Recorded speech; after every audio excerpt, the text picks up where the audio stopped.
یہ نہیں کہ ظالم ظلم کرتا رہے بلکہ ظالم کے خلاف خاموش رہنا بھی ظلم ہے۔ مصطفیٰ کمال۔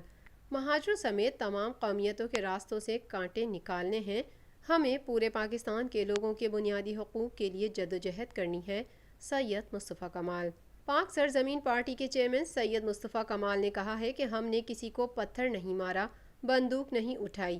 اگر ہم صبر نہ کرتے اور دست و گریباں ہو جاتے تو آج 10 دن میں 3 MNA اور 5 MPA نہیں آتے۔ یہ تو ہمارا پہلا امتحان تھا۔ تو میرے ساتھیوں، اب یہ دوسرا امتحان آ گیا، اور یاد رکھو اللہ کام ان کو دیتا ہے جو مضبوط لوگ ہوتے ہیں۔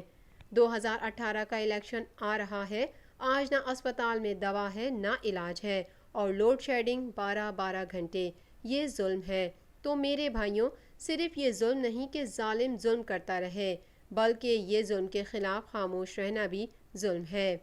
آج جو ڈپٹی میئر ہے انشاءاللہ وہی ہمارا میئر ہوگا، وہ وقت انشاءاللہ لوگ جلد دیکھیں گے۔ ان خیالات کا اظہار انہوں نے پاک سرزمین پارٹی کے تحت مرکزی دفتر پاکستان ہاؤس کے باہر جنرل ورکرز اجلاس کے شرکاء سے خطاب کرتے ہوئے کیا۔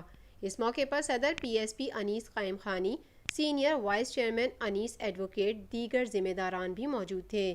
انہوں نے کہا کہ میں اور انیس قائم خانی یہ سوچ کر نہیں آئے تھے کہ ایک آدمی بھی ہمارے ساتھ آئے گا، اور اگر توقع ہوتی تو کال کر کے آتے اور اپنے ساتھ ان سارے ساتھیوں کو لے کر آتے۔ تو اے پاک سرزمین پارٹی کے کارکنوں، اس دوسرے مرحلے میں اللہ تعالیٰ تم سے کام لینا چاہتا ہے، اور تم سے انسانیت کی فلاح کا کام لینا چاہتا ہے۔ تم اس مرحلے میں کامیاب ہو کر اب دوسرے مرحلے میں آ گئے ہو، اور اس دوسرے مرحلے کی جو کنجی ہے وہ ہے 2018 کا الیکشن۔ وہیں سے سارا نظام بدلے گا، وہیں سے وہ نظام بدلے گا کہ اگر وہاں پر اگر لوگ اچھے آ گئے تو پھر اس شہر میں پانی کا نظام ٹھیک ہوگا، اس شہر میں امن ہوگا، اس شہر کی صفائی ہوگی، اس شہر میں روزگار ہوگا۔ ہم کو لوگوں کے بنیادی حقوق کے لیے جدوجہد کرنی ہے۔ انہوں نے کہا کہ میرے ساتھیوں، یاد رکھو اللہ نے جتنی کامیابی دی ہے اس پر ہمیں اور جھکنا ہے اور اپنے ہاتھ باندھ کر لوگوں سے بات کرنی ہے۔ اگر ہم نے کسی کا دل دکھایا اور اس سے کسی کی آہ نکل گئی تو اس کا رابطہ براہ راست اللہ سے ہو جاتا ہے۔ تو خدا کے واسطے مظلوم بن جانا، لیکن کسی سے زیادتی مت کرنا، ظالم مت بننا، کسی کی بددعا مت لینا۔ ہم نے یہ کام لوگوں کی بددعا لینے کے لیے نہیں شروع کیا ہے۔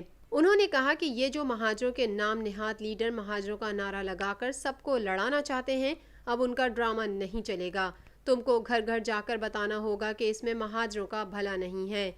پچھلے 10 دنوں میں 8 MNA MPA ہمارے اس قافلے میں شامل ہوئے، یہ ہماری سچائی کی تائید ہے۔ اسی طرح ہمارا قافلہ بڑھتا رہا ہے تو دیکھنا ایک دن ہمارے ملک کا وزیر اعظم مصطفیٰ کمال ہوگا۔ اشفاق منگی، وائس چیئرمین۔